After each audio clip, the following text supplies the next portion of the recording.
My name is Jack Archer, and I'm a pilot of the Robotech Defense Force. I was born just before the global war. My parents died soon after the war began, so I had to learn how to survive on my own. Sometimes I wonder what kind of person I might have been if things were different. It's one of my darkest fears. If you took the war out of me, would there be anything left? Global war had been going on for a long time. All the experienced pilots were dead.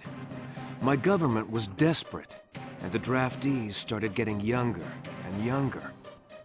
I needed a way to escape all that misery on the ground, so I didn't mind much when I got drafted.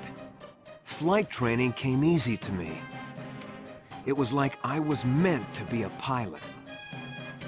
They said I had a rare talent, but somehow I didn't see it that way. After a few years, the government dissolved. I became a mercenary, hiring out to any nation that could afford me. I didn't care, just so long as I stayed up in the clouds where I could forget about all the troubles down on Earth. The war ended in a single day. All it took was a miracle. A gigantic alien spaceship broke through hyperspace on a collision course with the Earth and crashed into a small island in the South Pacific called Macross Island. The leaders of the world's nations called a ceasefire and assembled the most brilliant minds of the time to examine the spaceship and assess the possible threat of alien invasion. The evidence they found pointed to a highly advanced civilization with technology far beyond what we had on Earth, something the scientists called robotechnology. But there was an even greater discovery. The scientists found a supply of protoculture aboard the ship, a new and nearly inexhaustible energy source used to power the alien machines. The spaceship was some kind of advanced warship, bristling with powerful weaponry. They called it the Super Dimension Fortress, or the SDF-1 for short. They began rebuilding the ship as they unlocked the secrets of robotechnology. After the arrival of the SDF-1, work kind of dried up for a while. With the war over, no one wanted to hire mercenaries.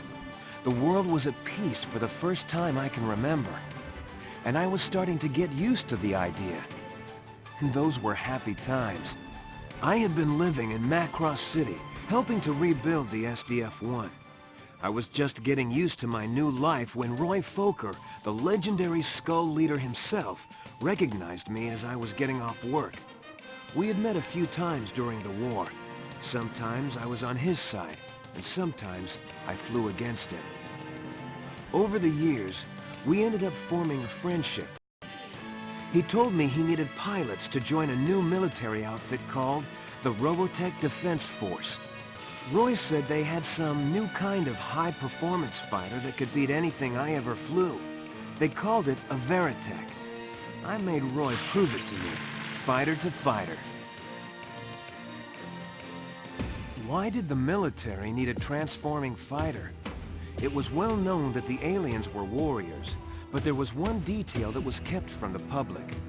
In a top-secret debriefing, we were informed that evidence from the crash indicated the aliens were 40-foot-tall giants. The RDF developed the Veritech fighter to fight the aliens on their own terms.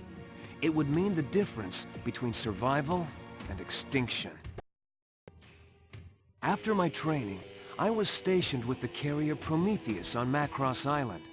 On the day the final construction of the SDF-1 was completed, the entire city prepared to celebrate. That was when the Zentradi arrived. The SDF-1 belonged to them, and they were determined to take it back.